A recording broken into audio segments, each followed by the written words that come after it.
രണ്ടാം വത്തിക്കാൻ കൗൺസിലിനെ കുറിച്ചുള്ള പഠന പരമ്പരയുടെ 48ാമത്തെ എപ്പിസോഡിലേക്ക് ഹാർദവമായ സ്വാഗതം. ഈ എപ്പിസോഡിൽ നമ്മൾ ചർച്ച ചെയ്യുന്നത് ആരാധനാക്രമത്തിൻ്റെ ദ്വിഭാഷാക്രമത്തെക്കുറിച്ചാണ്. ഒപ്പം ആരാധനാക്രമത്തിൻ്റെ തർജ്ജമകളെക്കുറിച്ചും. 19ാം നൂറ്റാണ്ടിൽ ഇഗ്നാസ് ഹൈൻറിച്ച് ഫോൺ വേസൻബർഗ് എന്ന ദൈവശാസ്ത്രജ്ഞൻ ജർമ്മൻ ഭാഷയിൽ വെസ്പരി ആരംഭിച്ചു. ആരാധനാക്രമം ലത്തീനി മാത്രമല്ല, കാനനമസ്കാരങ്ങളും ആരാധനാക്രമത്തിൽപ്പെടും. ആരാധനാക്രമത്തിലെ കാനനമസ്കാരങ്ങൾ ജർമ്മൻ ഭാഷയിലും ചൊല്ലാനായിട്ട് തുടങ്ങി.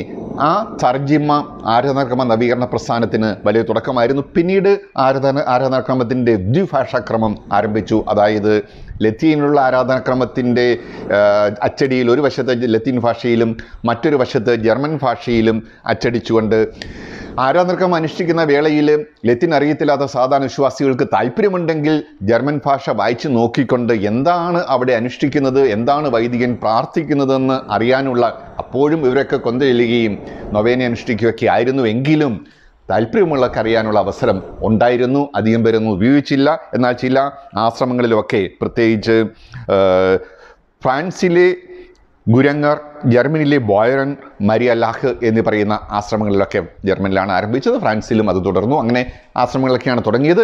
അങ്ങനെ ദ്വിഭാഷാക്രമം പ്രചരിച്ചു. പിന്നീട് അത് ബെൽജിയം, ഹോളണ്ട്, ഓസ്ട്രിയ തുടങ്ങിയ ഡച്ച്, ജർമ്മൻ ഭാഷകളൊക്കെ സംസാരിക്കുന്ന മറ്റ് രാജ്യങ്ങളിലേക്ക് പ്രചരിച്ചു. ഇതൊക്കെ പല സംശയങ്ങൾക്കും തെറ്റിദ്ധാരണകൾക്കും കാരണമായി. വത്തിക്കാൻ വളരെയധികം വിമർശിച്ചു. വിമർശന ബുദ്ധിയോടെ ഇത് കണ്ടു. വത്തിക്കാൻ നിർദ്ദേശങ്ങൾക്ക് അതീതമായിട്ട് എതിരായിട്ടൊക്കെ ഇവർ പ്രവർത്തിക്കുക എന്നുള്ള ചിന്ത വന്നു. അങ്ങനെ പറയുക പോലും ചെയ്തു. എന്നിരുന്നാലും ഇവർ ഈ ദ്വിഭാഷാക്രമങ്ങൾ തുടർന്നു. അങ്ങനെ രണ്ടാം വത്തിക്കാൻ കൗൺസിലിൽ സ്വാധീനമായി കടന്നു വന്ന വലിയൊരു സംരംഭം ആരാധനാക്രമ ഗ്രന്ഥങ്ങളുടെ തർജ്ജിമകളായിരുന്നു.